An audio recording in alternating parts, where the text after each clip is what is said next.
So you're thinking of moving to the Seattle, Washington area? Well, you're not alone because Seattle is one of the top growing major US cities in the country. But we're not just seeing all the growth happening in Seattle proper, we're seeing it in other areas that are underrated that maybe you don't know about. So in this video, I'm going to show you top 5 suburbs and small towns around Seattle that are going to blow up in 2026. And these are areas that you need to be looking at if you're thinking of moving to Seattle, Washington. My name is Toba Williamson, and I moved to the Seattle area about 17 years ago.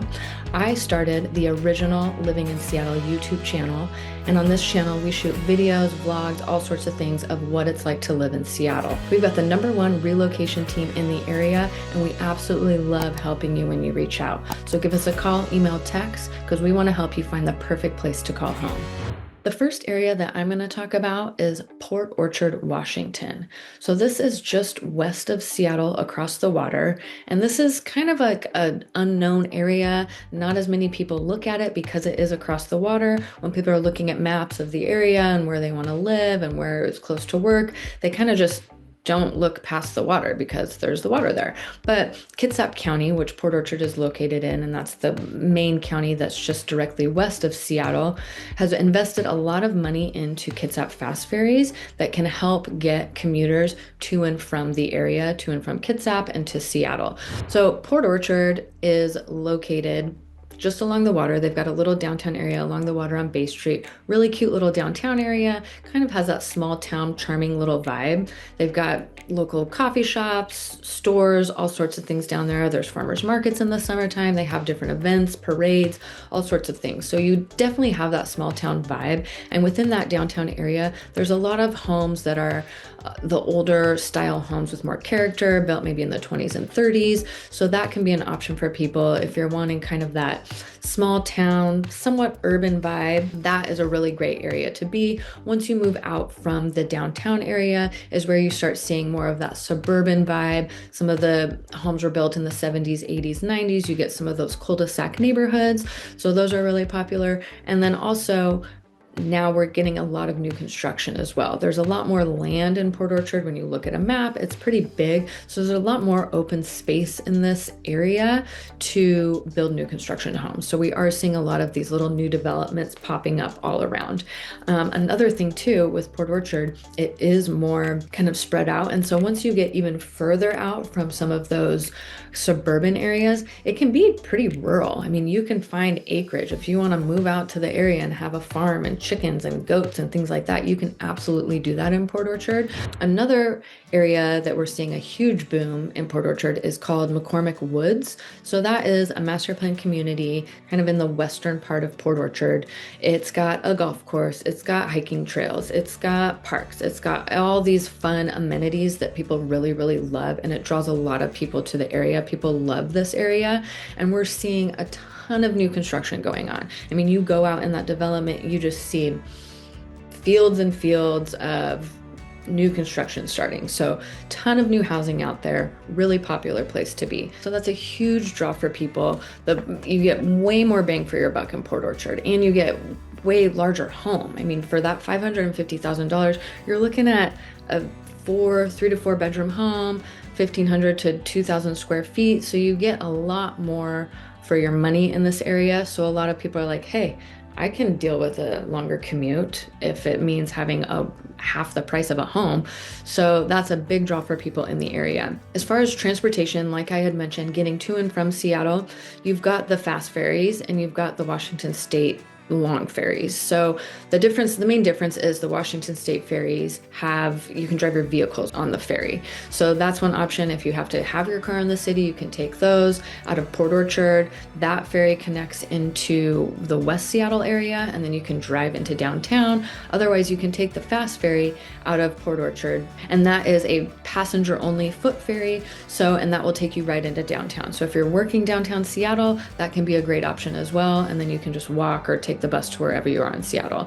So Port Orchard, I think, is a great spot for people who obviously commuting into Seattle every single day on the ferry can be a slog. It's kind of a long thing, but if you're working in the city maybe 2 or 3 days a week, or if you've got If you're working remote, and a lot of companies give you like a mile radius that you have to be within the home office, you can't be living too far away. So Port Orchard can be a really great location for that too, because you're getting way more house for your money. And then if you're not having to commute into the city every single day, it can be a really great option. The next city that I'm going to talk about is Black Diamond, Washington. So Black Diamond sits just southeast of Seattle. It's a really good kind of in-between point if you are either working in Seattle, if you're working in the South Sound, maybe the Renton, Boeing area down there, or even Tacoma. It's kind of in that center place between all three of those, which can be a really good option for people if you're concentrated into that area where you're working. Black Diamond is still part of King County,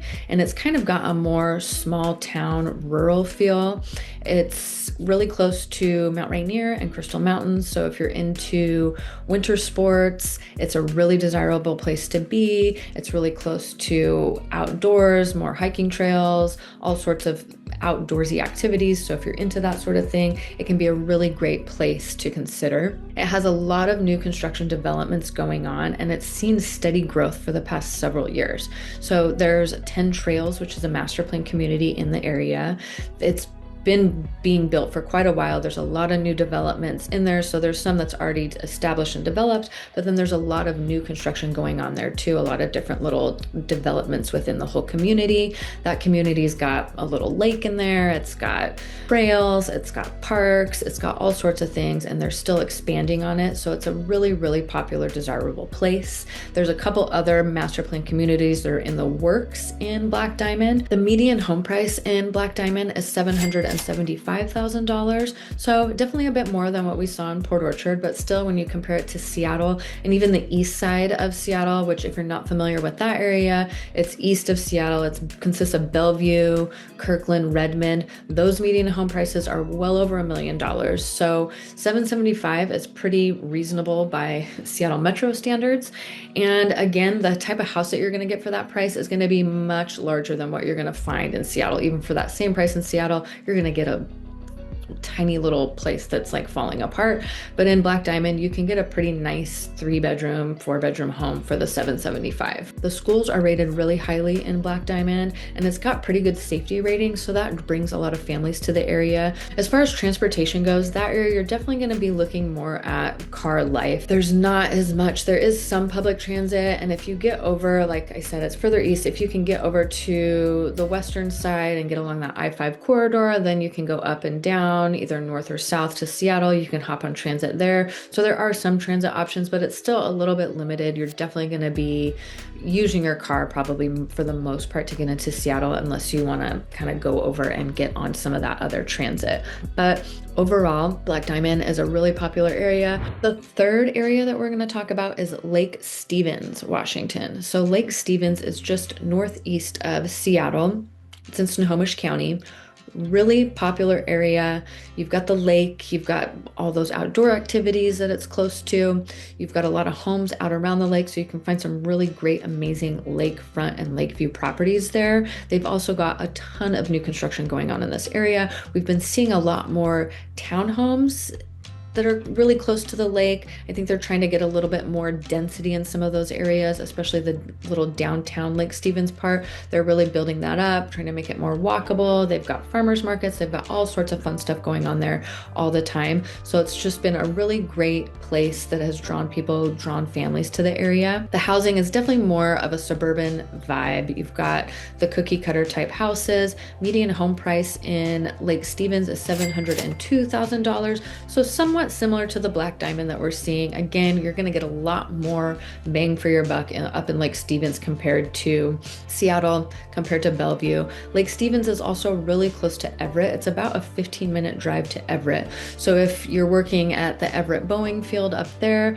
Lake Stevens can be a really good option for you. Get out of Everett, still a pretty big city. So if you don't want that larger city vibe, Lake Stevens is a nice, quiet community to live in. Also, one thing with Lake Stevens and it being close to Everett, it really is easy to connect down if you are working in Seattle. That's a pretty long haul into Seattle, but you can just drive over to Everett. Everett has the Sounder train. It's a commuter train that goes in and out of Seattle. It goes down to King Street Station in Seattle. So if you're working kind of in that downtown core, that can be an option for commuting for you. Also, the Link Light Rail is going to be opening up in Everett. It's not going to happen for another 10 years. I think it's like 2039 or something that it's slated to open. But if you're willing to wait 10 years, that can be an option too. Eventually, once that gets up there, you can just pop right on over to Everett real quick and hop on that light rail and get into Seattle. Right now, the light rail currently goes up to Linwood.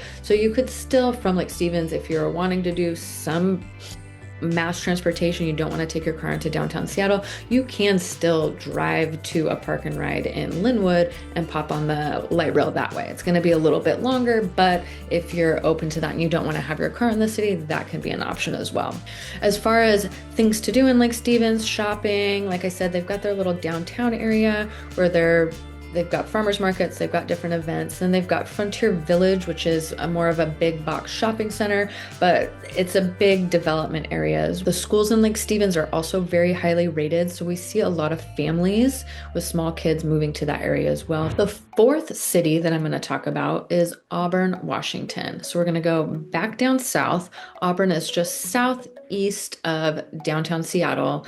It's, again, located kind of between Tacoma and Seattle. So if you're working anywhere between Seattle, South Sound, Tacoma, that can be a good option for you. It's a pretty large city. It's one of the larger cities. It definitely doesn't, some parts of it can have that small town vibe and suburban vibe, but it is its own city in its own right. And so there's a lot of activities going on in that area. It's got a downtown area with a lot of activities going on. It's got the Muckleshoot Casino. So if you're into casinos, gambling, the nightlife, you can go. That's a great option for people. They have a lot of concerts and different shows there. So that draws a lot of people to the area as well. They've got like all the different types of housing. They've got condos, they've got townhouses, they've got suburbs. Like even you can move further out and have more of that rural vibe and get some acreage as well, some farmland. It's in a river valley, so there is a lot of farmland as well. It's close to the Green River. Popular area. It's got hiking trails and walking trails around there, biking trails to go. So Auburn has access to all sorts of things. You have the city living, you've got close to nature, you've got different hiking trails. So it can be a really good kind of middle place if you don't quite want that small town vibe. You still want to kind of be connected, but you don't want the big city. Auburn can be a really great place. The median home price in Auburn is $610,000. So again, a little bit less than some of the other ones that we've seen, and definitely a lot less expensive than Seattle and the east side. So again, you're going to get a pretty decent sized house for that price compared to what you're going to find in Seattle. As far as transportation goes, you're pretty close to I-5 there. You've got 167 that will take you up north as well. So you're pretty connected in Auburn, and the Federal Way light rail station just opened up not too long ago in Federal Way. Auburn, depending on where you are in Auburn, it's a pretty big area, but you can get to that Federal Way station pretty quick in Auburn, and then you can just pop right up to Seattle on the light rail. So that's been, I think, a big boom for people moving to the area, is the connectivity up to Seattle. The light rail, I mean, if you're working in Tacoma, light rail is going to be in Tacoma much later eventually. So if you're working in Tacoma, living in Auburn, you're still going to be driving your car there, but there's easy access to get up to Seattle along that light rail and even I-5. And Auburn is also going to have all of your shopping needs. It's got all the big box stores. It's got the downtown with the more local type of shops. So it gives everything that you need. You're not really going to have to travel too far out of Auburn necessarily, unless you're looking for a super specific thing. Most of everything that you're going to need, you're going to be able to find really easily in Auburn. So that's why it's just a really popular area, and we've already seen a lot of growth in the area as well. The last and final suburb/city that we're going to talk about is Shoreline. Now, Shoreline, again, is one of those, probably one of the better known suburbs. It's not necessarily off the grid for people, but it's been growing for a long time and it continues to grow. So I had to include it in this list. So Shoreline sits just north of Seattle. It's the suburb that's just immediately right on the border of Seattle. So that proximity to Seattle has created the population boom in that area. I mean, I think that's one of the first places that people started looking when Seattle prices started getting too high. I was like, well, we got to get out. The next best place, Shoreline. So we've seen a lot of growth in that area. I think we're going to continue to see a lot of growth in that area. So Shoreline has the light rail. It's highly anticipated. It got delayed. It was taking forever to be built. Finally, the Shoreline stops open. People were very, very excited about that. So we've got 2 light rail stops in Shoreline. We've got 145th, which is right on the border of Seattle and Shoreline, and then one further up north on 185th. This runs along I-5, so it's a great access point to be able to park your car right on into Seattle. It's super quick. So that has been a major, major plus for residents of Shoreline, and then future residents that are moving there. Having that light rail there is like, so Shoreline is just like the classic suburb, I would say. There's not really a downtown area in Shoreline. It's all just pretty suburban, spread out. It just started as a suburb of Seattle, and that's what it is. It doesn't, I mean, it's got some of its own identity, but it doesn't have like its own little small town vibe where some of these other cities that I talked about have their own cute little downtown. Shoreline doesn't really have that. I think with these light rail stations being open, you're going to start seeing more construction in these areas of more walkable, fun areas, shops, I think around those light rail stations. I think it will start coming. Haven't seen it yet, but they just opened. So I think over time, we're going to start seeing a little bit more urban walkability in Shoreline, because otherwise without that light rail, there's a lot of buses, but it's still, like I said, very suburban, very car centric. You're going to be driving your car for the most part in Shoreline. Shoreline has, again, similar to Auburn, like the mix of housing. We've got condos, we've got apartments, we've got townhouses, we've got single family homes, we've got the older Rambler style homes or the split level homes. And then we've got a lot of new construction going on as well. A lot of the new construction we're seeing is townhouses. Shoreline is working on density, again, kind of similar to Seattle's, building a lot of more dense residences. Shoreline's no different. They're really trying to pack them in. So you're going to get a lot of newer construction townhouses. That's not to say that there's not newer construction single family homes. We are seeing those as well. The median home price in Shoreline is $760,000. So again, better than Seattle, more bang for your buck. 760 though is still, you're going to get probably a much smaller home compared to some of these other areas that I talked about for that 760. So while it still goes a little bit further than Seattle, you're still 760, you're going to get more of a townhouse probably, or a smaller single family home, and maybe an older single family home. Shoreline is also home to Richmond Beach, and there's a lot of waterfront in Shoreline. It's kind of that big block just north of Seattle, like I said. So you can find some really amazing, beautiful water view homes in the Richmond Beach area. Really popular. Those homes are obviously going to cost quite a bit more than the 700 median price range, but still less than some other areas where you can find some really, really beautiful view homes and have access to that Richmond Beach area, which is a really popular place. As far as shopping and all sorts of things in Shoreline, it's like the land of strip malls. So you've got pretty much everything you need. There's a Costco there, there's a Trader Joe's, there's all sorts of things. So again, for most of your day-to-day, you're not going to need to be going other places. Pretty much everything that you're going to need is in Shoreline itself. And another big positive about Shoreline is the school systems. The school systems are very, very highly rated in Shoreline. So a lot of people, that's just like a total bonus if you're moving there with your families. You get more bang for your buck, and then the schools are still very, very highly rated. So it's made it a really, really popular area to be.